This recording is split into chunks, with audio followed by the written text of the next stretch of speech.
texto que temos diante de nós queremos falar neste tema, as tragédias ao nosso redor. Desde o começo do ano, nós temos orado ao Senhor, o pastor da igreja tem orado ao Senhor, para dar uma palavra que pudesse trazer aos irmãos. E encontramos neste texto uma mensagem tão clara, pois que o nosso ano começou com uma série de notícias terríveis, as notícias que nós não queremos ouvir, as notícias que nos fazem assustar com a realidade ao nosso redor, aqueles imediatos reportes inesperados, surpreendentes, que nos fazem deparar com a extensão da maldade humana. Então, quando eu uso a palavra tragédia, não é para isentar aqueles que eventualmente serão vistos como responsáveis e culpados da sua culpa e da sua responsabilidade, mas porque a nossa língua talvez não tenha extensão para encampar estes acontecimentos, senão nesta palavra, a palavra tragédia. Acontecimentos terríveis, grandes, impactantes, e que nós sabemos que acontecem de tempos em tempos. A cada certo período de tempo, nós nos deparamos com a expressão de coisas terríveis acontecendo ao nosso redor. E este ano começou com algumas particularmente avassaladoras. Nós experimentamos isto no âmbito da vida pessoal, tragédias do âmbito pessoal da nossa existência. Mas temos experimentado no aspecto coletivo, na nossa sociedade, cercada por acontecimentos que nos espantam.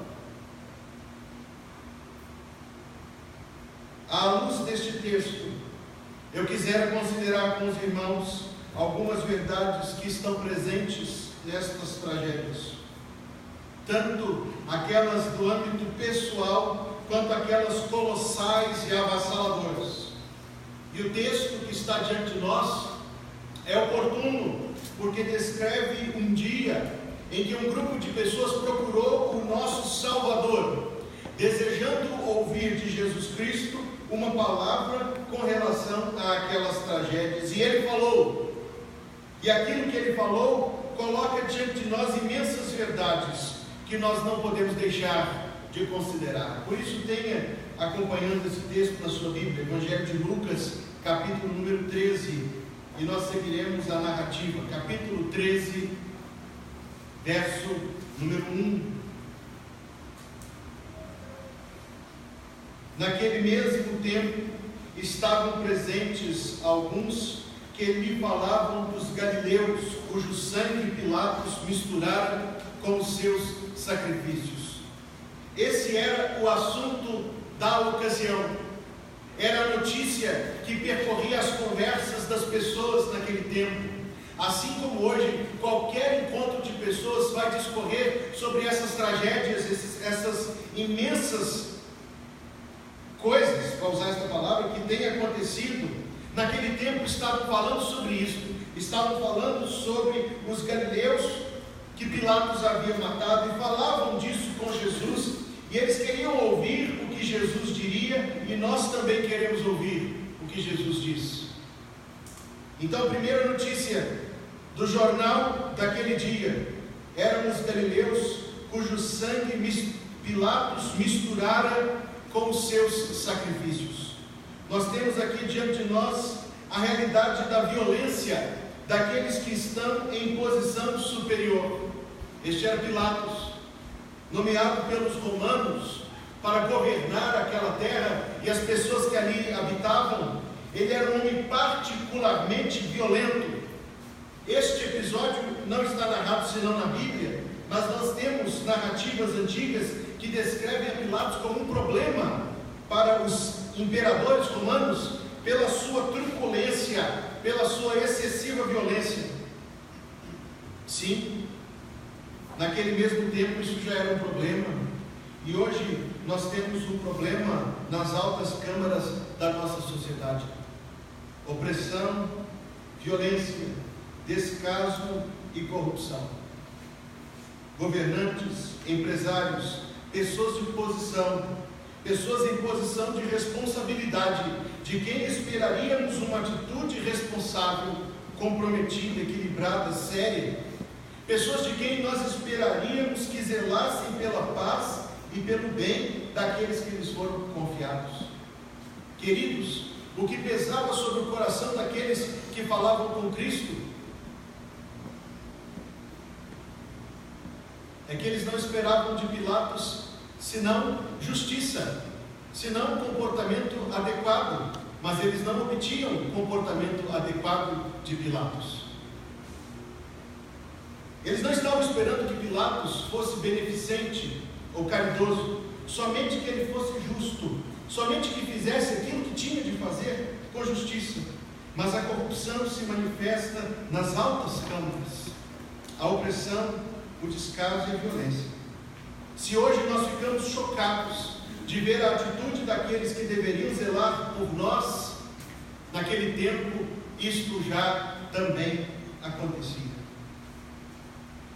O comentário não era somente da violência de Pilatos, mas que Pilatos havia matado alguns galileus diante do altar, misturando o sangue deles com o sangue das ofertas. É aquela posição de autoridade sem respeito pelo espaço sagrado, sem respeito pela vida, sem respeito pelo culto, sem respeito pela família. Sem dúvida, a Bíblia Sagrada comunica a verdade conosco, porque Pilatos, naquele momento, demonstrava aquilo que nós vemos acontecer até o dia de hoje. Eles se aproximavam de Cristo, falando daqueles que tinham sido alvo de uma violência implacável dos seus governantes, uma violência desrespeitosa da vida, desrespeitosa da família, desrespeitosa de coisas sagradas por Deus estabelecidas, e se aproximaram do Salvador, querendo ouvir algo do Salvador. Respondendo Jesus, verso 2, disse-lhes: cuidais vós que esses galileus foram mais pecadores do que todos os galileus por terem padecido tais coisas. Note que a mente do nosso Salvador é elevada, que discerne os pensamentos e intenções do coração. O nosso Salvador sabe que a relação humana é tentar encontrar um elo que justifique o que está acontecendo com o porquê aconteceu.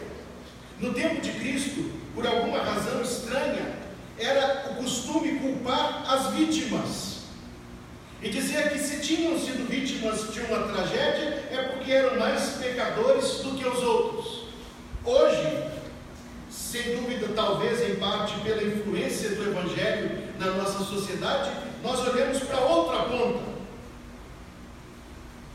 e queremos colocar os responsáveis na forca, na guilhotina, na cadeira elétrica, seja banqueiro, seja empresário, seja engenheiro, deputado, governador, presidente da república, senador, seja quem for.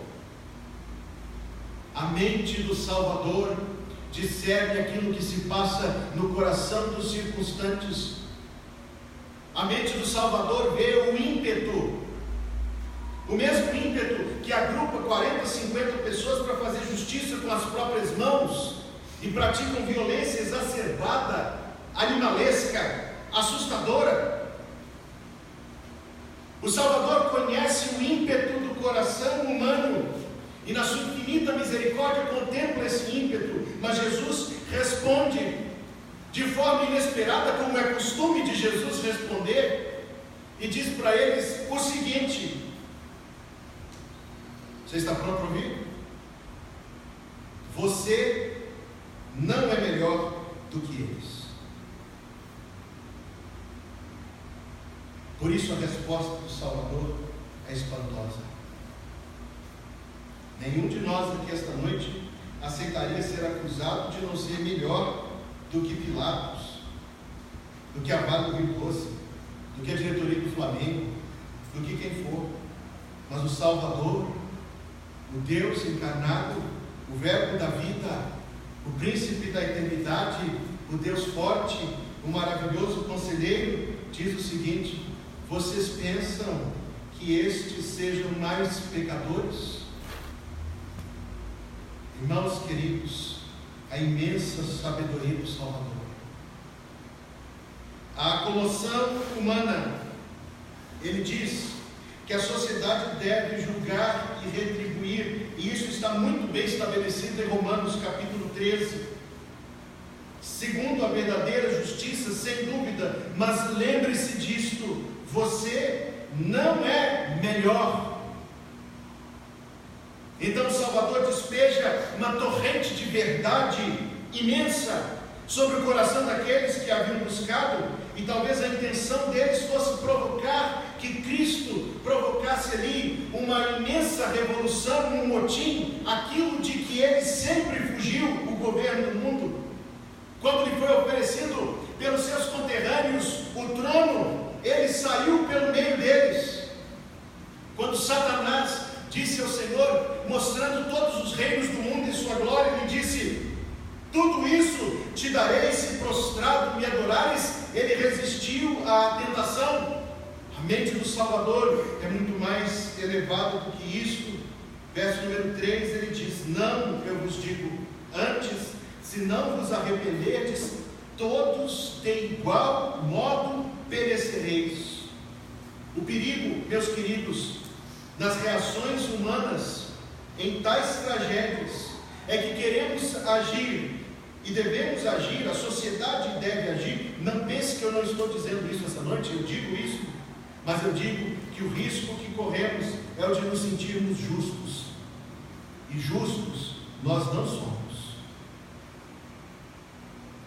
Quando forem presos os culpados por cada crime que acontece no mundo, quando cada assassino, ladrão, estuprador, quando cada violento do mundo estiver atrás das grades, a violência e a maldade não terá sido erradicada, nem eliminada, porque ela habita nas sombras do nosso coração.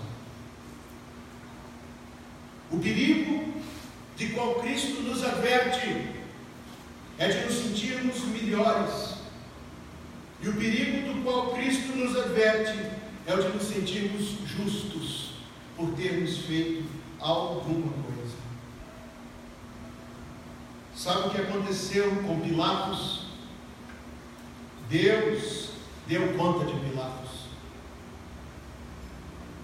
Dante Alighieri, escritor italiano, na Divina Comédia, dedicou um parágrafo da Visita ao Inferno. É uma obra notável, diga-se de passagem, se você tiver a oportunidade de ler, leia. Dedicou um trecho da Visita ao Inferno para descrever a condenação de Pilatos, eternamente lavando as mãos, mas cada vez que as tira da água, as encontra novamente sujas. Deus deu conta de Pilatos, e creia, Deus dará conta de todo ímpio no mundo, mas isso quer dizer aquilo que ele falou: se não vos arrependerdes, todos. Se Deus dará conta de ímpios opressores como Pilatos, dará conta de ímpios não convertidos, menores e anônimos, todos de igual modo perecereis. Ou aqueles 18, verso 4, sobre os quais caiu a torre de Siloé e os matou, cuidais que foram mais culpados do que todos quantos homens habitam em Jerusalém. Imagine este acontecimento. A torre de Siloé ficava na cercania, na imediação, acima, para ser exato, do mesmo tanque de Siloé, onde o Salvador mandou que um cego lavasse os seus olhos para restituir a visão. Era um lugar de inválidos, de pobres, de pessoas descuidadas da sociedade de então, e havia uma torre, e eu consigo imaginar que já havia naquele tempo algum Odorico Paraguaçu, que foi lá inaugurar a torre, e fez um discurso no dia da inauguração, e colocou uma placa na esquina da torre, e falou sobre os avanços que aquela torre traria, porque governantes, meus queridos amigos, são sempre o mesmo tipo, com o mesmo comportamento. Existe um livro que você pode ler, escrito por um político romano há 2000 anos atrás, descrevendo como um político deveria fazer para ganhar eleições. E ele escreve coisas tais como: saia na rua e aperte a mão de todo mundo, beije as crianças e diga que você vai resolver todos os problemas.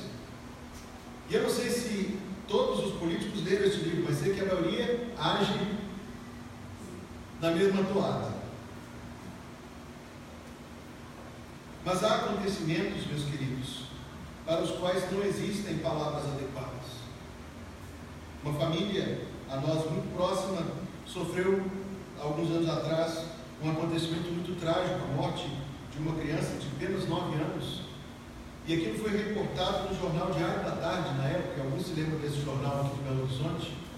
Mas o título da reportagem foi Fatalidade. E aquela palavra, somente por si só, ofendeu tanto a comoção daquela família. Eu tenho essa memória muito viva na minha mente, porque eles diziam: não foi fatalidade.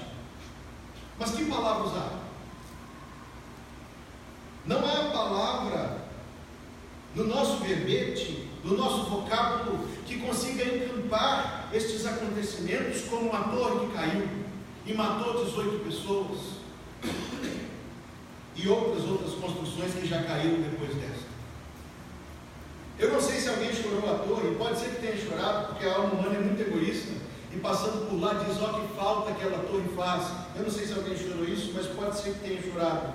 Mas 18 famílias choraram a perda dos seus amados. Mas Cristo diz: os culpados por isso responderão a Deus, mas não se console de pensar que eles talvez sejam piores do que você. Pensam que eles eram mais culpados? Eles não eram mais culpados. Não, eu vos digo, antes, se não vos arrependerdes, todos de igual modo perecereis. Agora note a expressão que ele usa: de igual modo, porque somente esta expressão encampa aquilo que o Salvador está dizendo, que a vinda do nosso fim é súbita e inesperada.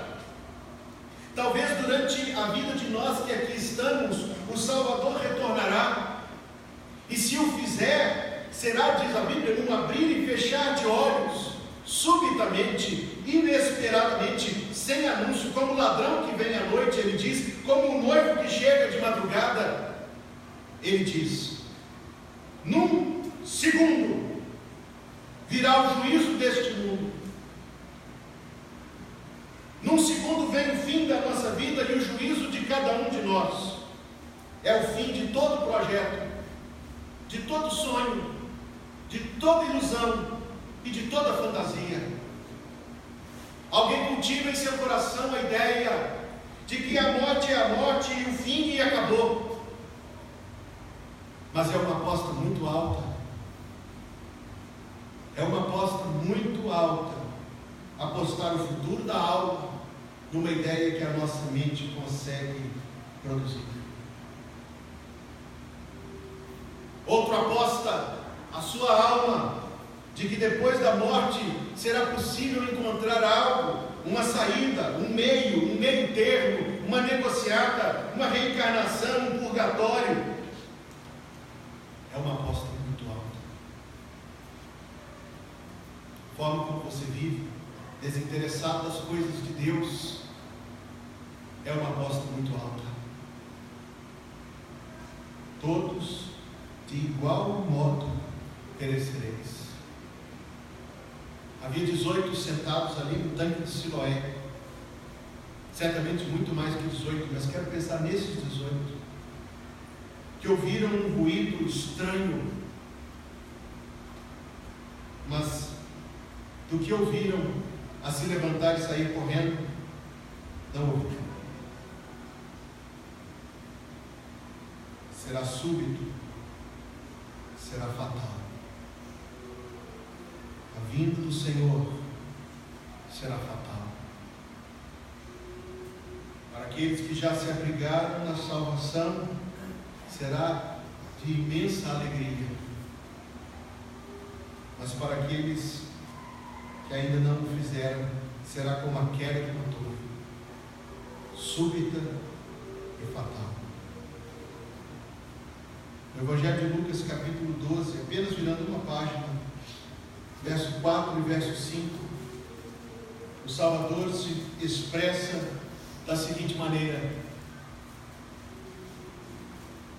e digo-vos, amigos meus. Poucas vezes ele usou esta expressão, poucas vezes ele se dirigiu aos seus ouvintes em tom de amizade, mas porque o que ele faz aqui é a verdadeira expressão da amizade divina, o anúncio misericordioso enquanto há tempo. Ele diz: digo-vos, amigos meus, não temais os que matam o corpo e depois não tem mais o que fazer, mas eu vos mostrarei a quem deveis temer. Temei aquele que depois de matar tem poder para lançar no inferno. Não é o diabo este, mas Deus o Pai. Sim, vos digo, a esse temei. Temei a Deus, diz o Salvador, que há de julgar. Observe comigo, ele disse para um número de pessoas ao seu redor: se não vos arrependerdes, todos de igual modo perecereis. E esta esta profecia, no seu sentido mais imediato, cumpriu-se literalmente, porque aqueles que rejeitaram o Salvador e aqueles que clamaram pela sua crucificação na cruz do Calvário, receberam ainda por um momento a oportunidade pela pregação dos apóstolos. Mas passado algum tempo, vieram os romanos e destruíram toda aquela terra e mataram inúmeras, incontáveis vidas. A cidade de Jerusalém foi completamente soterrada a mais de 2 metros de altura do seu ponto mais alto. Em cima dela, o imperador romano mandou construir uma cidade dedicada à deusa Diana. E em cima de onde foi o templo do único Deus verdadeiro, Jeová Todo-Poderoso, ele mandou erguer uma imensa estátua de Apolo. Num sentido imediato daquele contexto e daqueles que ouviram estas palavras que nós estamos lendo, sendo ditas pela boca do Salvador, esta palavra se cumpriu, literalmente. Mas como é grande a misericórdia de Deus, pois a sua palavra ali já fora clara o suficiente, mas ele acrescenta para nosso esclarecimento e compreensão uma parábola. No verso 6, dizia esta parábola: um certo homem tinha uma figueira plantada na sua vinha. Então nós podemos entender esta parábola: a figueira é a humanidade. Esse certo homem que tinha esta figueira é Deus Pai. O cuidador do jardim é Deus Filho, o Senhor Jesus. É assim que interpretamos esta parábola. Um certo homem tinha uma figueira plantada na sua vinha. A vinha não era o lugar de plantar figos, a vinha era o lugar de plantar vídeos. Figos plantados nas vinhas eram figos extremamente beneficiados, porque a terra do vinhedo é mais rica, é mais cuidada. Ele está descrevendo assim a posição de privilégio que você se encontra aos olhos de Deus. Ele está descrevendo as muitas coisas que Deus tem concedido a cada um de nós na sua misericórdia. De fato, há vozes no mundo que querem dizer que nós somos animais sofisticados que vestem roupa, que usam relógio, que têm um cérebro capaz de criar engrenagens que, pelo seu movimento, com um pezinho aqui dentro, marcam o movimento do sol lá fora. Deixa as engrenagens na mão do animal, do mais sofisticado dos animais, por 1 milhão de anos e não sai um relógio. Não, o ser humano não é um animal. O ser humano é a imagem de Deus, criado como a expressa imagem de Deus. Vida desenvolvida, inteligente, racional, comunicante, social. Em tudo isso somos a imagem de Deus. Permita que eu avance nesta ideia, porque nós somos de fato uma figueira privilegiada. Nós temos hoje condições de vida muito mais favoráveis do que nossos avós tinham alguns anos atrás. Você vive em conforto maior, não vive? Você vive numa vida muito mais fácil, não vive? E o que isso deveria render? Quais os frutos que ele deveria, o dono da figueira deveria esperar? No mínimo gratidão, no mínimo devoção, no mínimo um reconhecimento humilde da ação misericordiosa da sua mão sobre nós. No mínimo, mais do que o mínimo, a adoração que Deus nos criou para prestar a Ele. Mais do que o mínimo, o serviço que Ele merece de nós.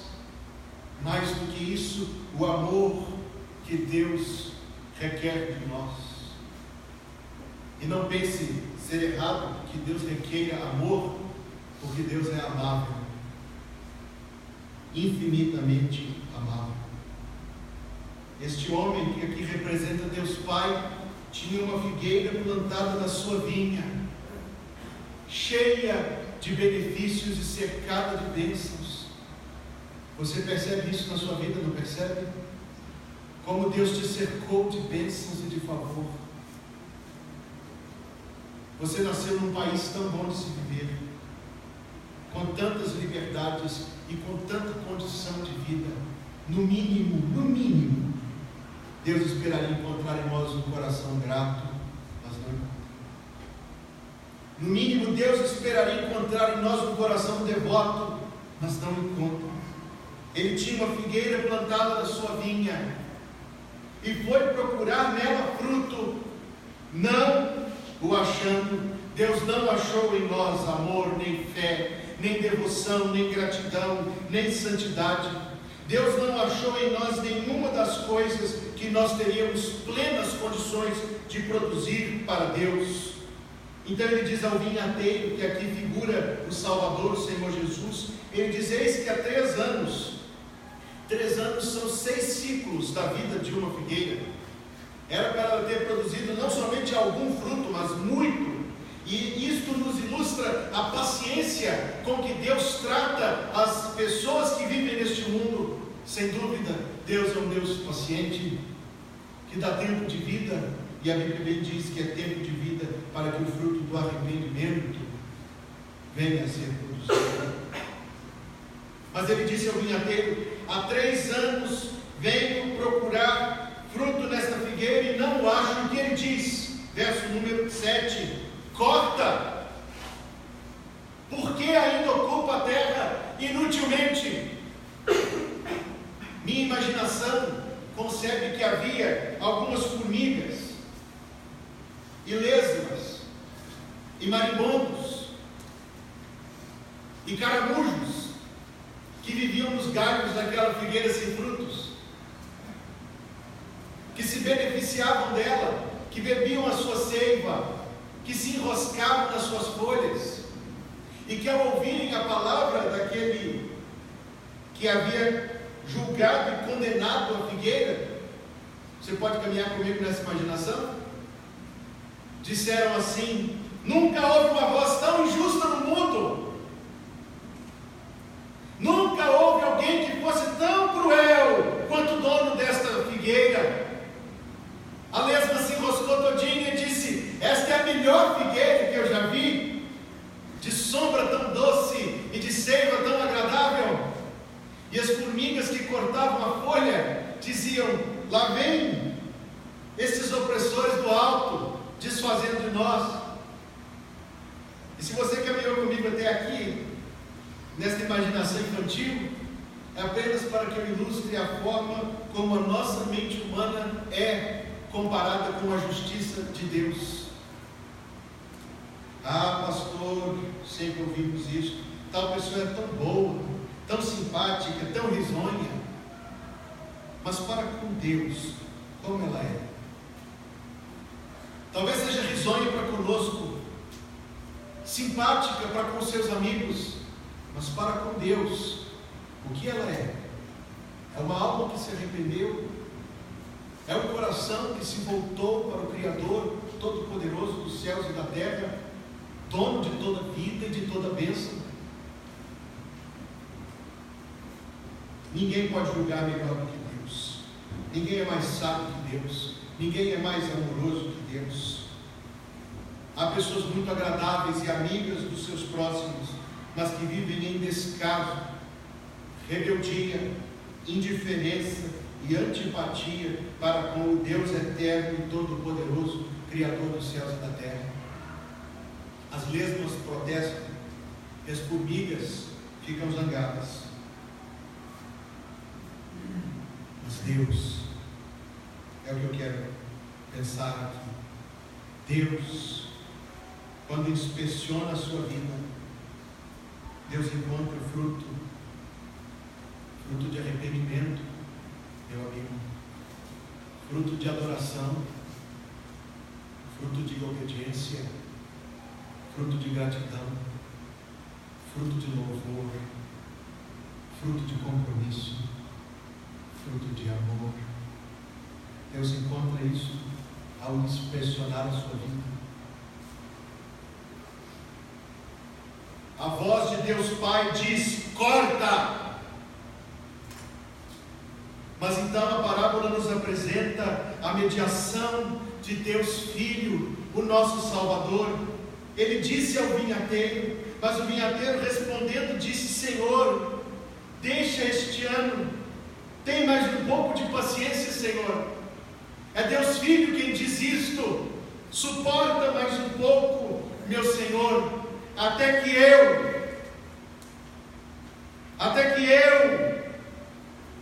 Ele coloca a sua palavra em nosso favor, Ele se coloca entre nós e Deus, Ele se faz o nosso escudo, o nosso amparo e o nosso abrigo. Deus inspecionou a vida de Hugo e não encontrou nada, e disse Deus o Pai: corta. Mas Deus o Filho disse em favor de minha alma: deixa mais um pouco, até que eu escave em redor e externo. Ó grande amor de Deus Filho, o Salvador Jesus Cristo. Ele se colocou diante de Deus por nós. Ele agonizou na cruz em nosso lugar. Ele trabalha sobre o seu coração até o dia de hoje. Ele escava, e o escavar era porque aquela figueira seria transplantada para outro solo onde haveria de frutificar. É Deus Filho quem faz isso, este milagre que o apóstolo descreveu na carta aos Colossenses, nos tirando do reino das trevas, nos transportando, nos transplantando para o reino do Filho do seu amor. Até que eu escave, Jesus disse ao Pai: Pai, até que eu escave, deixa. Até que eu esterque.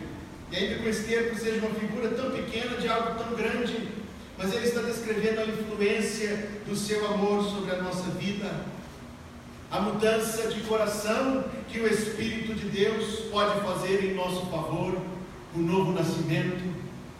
Você já nasceu de novo? Você já nasceu de novo? Pois Jesus diz: é necessário nascer de novo. É um novo nascimento que transforma uma figueira inútil e despropositada, que ocupa inutilmente a terra, como ocupa inutilmente a terra alguém que vive a sua vida e faz as suas coisas sem se voltar para o Salvador. É um novo nascimento que transforma tal vida em vida útil, tal figueira em figueira inspecionada e aprovada por Deus.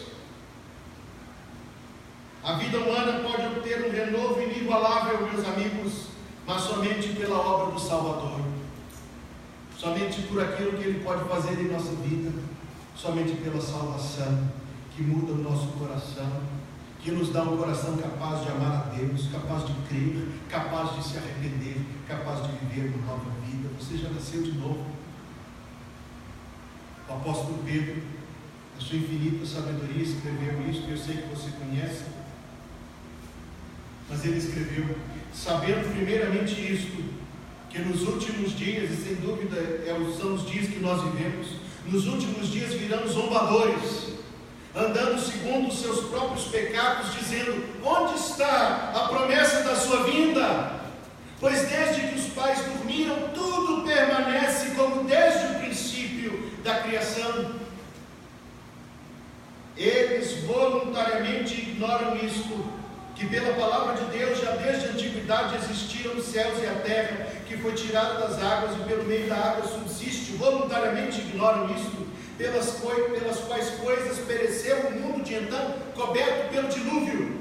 Mas os céus e a terra que agora existem, pela mesma palavra, escreveu o sábio apóstolo, se reservam como tesouro e se guardam para o fogo até o juízo, até o dia do juízo e da perdição dos homens ímpios. Mas, amados, não ignoreis uma coisa, que um dia para o Senhor é como 1000 anos, e 1000 anos como um dia. O Senhor não retarda a sua promessa, ainda que alguns a tenham por tardia. O Senhor é longânimo, é paciente, é benigno para conosco, não querendo que alguns se percam, senão que todos venham a arrepender-se. Mas o dia do Senhor virá como ladrão de noite, no qual os céus passarão com grande estrondo, e os elementos ardendo se desfarão, e a terra e as obras que nela há se queimarão.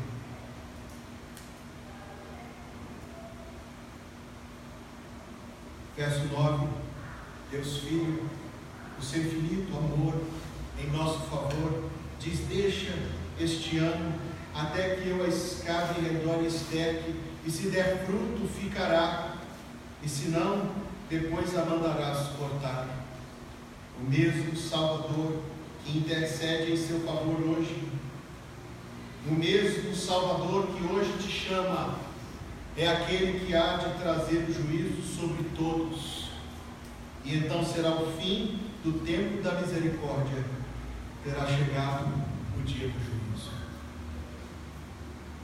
O mesmo que intercede diz: dá mais tempo, Pai.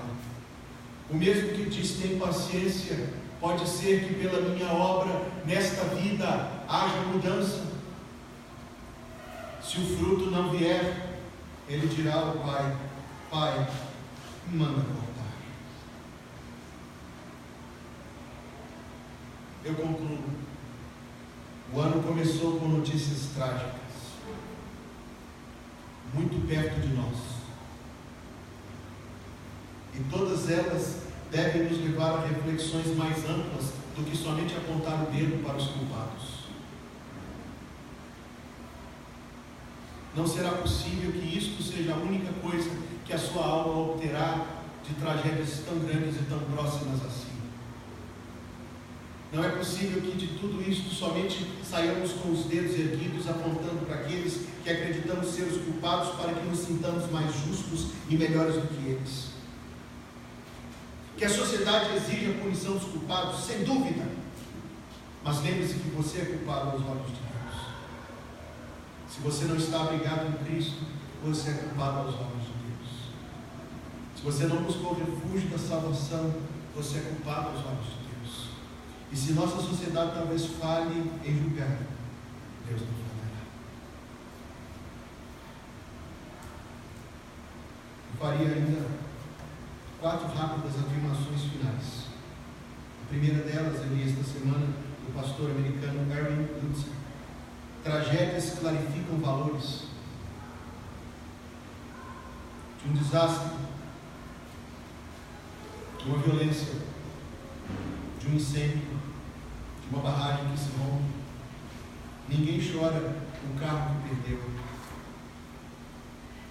Ninguém chora a TV de não sei quantas polegadas, recém-adquirida, com todas as tecnologias que ficou para trás.